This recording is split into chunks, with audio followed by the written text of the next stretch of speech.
Hi everyone. The problem we consider in this paper is motivated from a real life setting.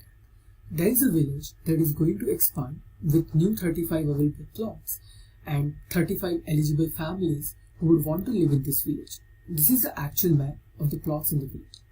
So each family has a value for each plot depending on their preferences.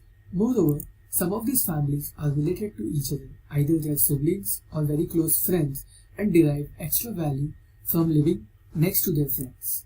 The problem we solve in this paper is that we design plot allocation mechanism in this setting that satisfies some desired set of properties, such as truthfulness, where everyone reports true value of their plots, existence of friendships, as well as value of their friendships, achieves high social welfare or approximately high social welfare, or at least Pareto optimality.